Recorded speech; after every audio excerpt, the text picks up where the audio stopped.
আমরা যখন বলতেছি দেখো নীলাভ সবুজ শৈবাল, প্রথমত কথা হলো এটা নাম দেখে মনে হতে পারে এটা মনে হয় শৈবাল, কিন্তু আসলে এটা শৈবাল না। আসলে এটা কি বলতো, আসলে এটা হলো ব্যাকটেরিয়া। যেহেতু নীলাভ সবুজ এই জন্য এটাকে আমরা বলি সায়ানো ব্যাকটেরিয়া। সায়ানো শব্দের অর্থ নীল কিংবা নীলাভ সবুজ, বোঝা গেছে? তাহলে নীলাভ সবুজ শৈবাল আসরে ব্যাকটেরিয়া, ওটাকে আমরা বলি সায়ানো ব্যাকটেরিয়া। তাহলে প্রথম কথা যে এটা যেহেতু এক ধরনের ব্যাকটেরিয়া, তার মানে তার মধ্যে ক্লোরোপ্লাস্ট থাকার সুযোগ নেই, এটা হলো একটা কথা। কিন্তু মনে প্রশ্ন আসতে পারে যে যদি ক্লোরোপ্লাস্ট নাই বা থাকে তাহলে তার বর্ণ আবার নীলাভ সবুজ হইল কি করে? দেখো, এটার উত্তর হলো যে নীলাভ সবুজ শৈবাল বা সায়ানো ব্যাকটেরিয়ার মধ্যে ক্লোরোপ্লাস্ট নাই, কিন্তু ক্লোরোফিল আছে। কি বললাম বলো? ক্লোরোপ্লাস্ট নাই কিন্তু কি আছে? ক্লোরোফিল আছে। কারণ আমরা একটু দেখি তো ক্লোরোফিল কি জিনিস। দেখো, ফিল মানে হলো লিফ, বাংলায় বলে পাতা। ফিল মানে কি? পাতা। ক্লোরো শব্দের অর্থ হলো গ্রিন, সবুজ। তাহলে বলো তো ক্লোরোফিল শব্দের অর্থ কি? সবুজ পাতা। বোঝা গেছে? এখন সবুজ পাতা বলতে দেখো তুমি যখন বললা পাতা সবুজ, এখন প্রশ্ন হলো পাতা কেন সবুজ হইলো? তার কারণ হলো এটার মধ্যে ক্লোরোফিল আছে। তো এই ক্লোরোফিল জিনিসটা হলো আসলে এটা হলো একটা রঞ্জক।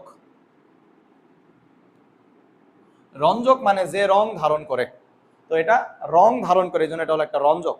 এটাকে আমরা ইংরেজিতে বলি পিগমেন্ট। কথা বুঝতে পারছো? তাহলে প্রথম কথা হলো পাতা কেন সবুজ, তার কারণ পাতাতে ক্লোরোফিল নামক রঞ্জক থাকে। কথা বোঝা গেছে? তাহলে এই ক্লোরোফিল থাকলেই পাতা সবুজ হবে। তাহলে খেয়াল করো এই যে ক্লোরোফিল, এই ক্লোরোফিলটা থাকে হলো নীলাভ সবুজ শৈবাল বা সায়ানো ব্যাকটেরিয়াতে, কিন্তু কোনো ক্লোরোপ্লাস্ট তার মধ্যে থাকে না। তো এটা আমরা আরো ভালো কখন বুঝবো? যখন আমরা প্লাস্টিডের ক্লাসিফিকেশন গুলো দেখবো যে হ্যাঁ কেন তাকে আমরা ক্লোরোপ্লাস্ট বললাম, কেন তাকে আমরা লিউকোপ্লাস্ট বললাম, বা কেন আমরা তাকে ক্রোমোপ্লাস্ট বললাম। এগুলো যখন আমরা শিখবো তখন বুঝতে পারবো যে হ্যাঁ কেন আমরা এখানে বললাম যে প্লাস্টিকটা নাই। তাহলে আমরা বলবো নীলাভ সবুজ শৈবালের মধ্যে ক্লোরোপ্লাস্ট নাই, কিন্তু কি আছে? ক্লোরোফিল নামক রঞ্জকটা আছে। দেখো, এখন কোথাও যদি এমন তুমি শোনো যে ক্লোরোফিল রঞ্জক আছে, তার মানে এই ধারণা শুধু করলে হবে না যে এখানে মনে হয় শুধু ক্লোরোফিল আছে, না।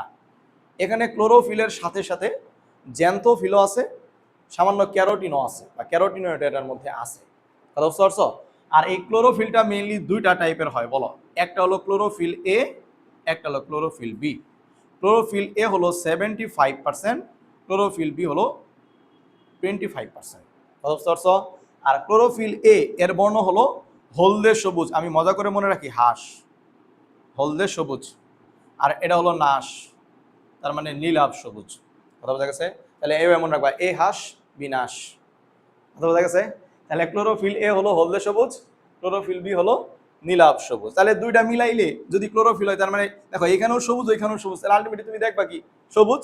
এখন ক্লোরোফিলের মধ্যে ক্লোরোফিল এ বি ছাড়াও জ্যান্থোফিল ক্যারোটিনয়েড সামান্য থাকে, কিন্তু ক্লোরোফিলটা থাকে বেশি পরিমাণে, এই জন্য তুমি সার্বিকভাবে সবুজ দেখো। কিন্তু কোনো কারণে যদি ক্লোরোফিল ওইখানে কমে যায় তাহলে তুমি কিন্তু তখন জ্যান্থোফিল কিংবা ওই ক্যারোটিনের কালার তুমি দেখতে পারবা। কথা বুঝতে পারছো? ওকে, তাহলে এইটা হলো কথা। আচ্ছা, তাইলে আমরা ক্লোরোফিল সম্পর্কে জানলাম। দেখো, তাইলে নীলাভ সবুজ শৈবালে কিন্তু কি নাই? প্লাস্টিড নাই, কিন্তু কি আছে এর মধ্যে বলো? ক্লোরোফিল আছে। দেখো, এখন ক্লোরোফিল থাকার কারণে বলো তো যে ক্লোরোফিলটা যে থাকে, এই ক্লোরোফিলের একটা স্পেশাল যোগ্যতা হলো সে আলোক শক্তিকে শোষণ করতে পারে। তাহলে আলোক শক্তিকে যদি শোষণ করে তাহলে এখানেও সামান্য পরিমাণ খাদ্য তৈরি হবে, তার মানে এটা আলোক সংশ্লেষণ প্রক্রিয়ায় সামান্য খাদ্য তৈরি করতে পারে। এখন কথা হলো এটা তো আসলে ব্যাকটেরিয়া, তাহলে ব্যাকটেরিয়ার মধ্যে আবার এই ক্লোরোফিলটা থাকলো কই? দেখো, আমরা যদি ধরি যে এইটা হলো ব্যাকটেরিয়ার কোষ ঝিল্লি, এটাকে আমরা ধরে নিলাম, এর বাইরে সেল ওয়াল আছে, আমরা দিলাম না। তাহলে এই কোষ ঝিল্লিটা হয় কি যে একটু ভিতরের দিকে এরকম ভাঁজ হয়ে এরকম একটা, বলতো এই স্ট্রাকচারটা দেখতে কিসের মতো মনে হচ্ছে? একটা থলির মতো মনে হচ্ছে, হ্যাঁ থলি। তাহলে এটাকে আমরা বলবো এটা থলির মতো। দেখো, এটাকে বায়োলজিতে বলা হয় থাইলাক ওয়েড। বলতো ওয়েড মানে মতো, বলো ওয়েড মানে কি? মতো। আর থাইলাক আসছে গ্রিক ভাষার শব্দ থাইলাকস থেকে। থাইলাকস শব্দের অর্থ হলো থলি।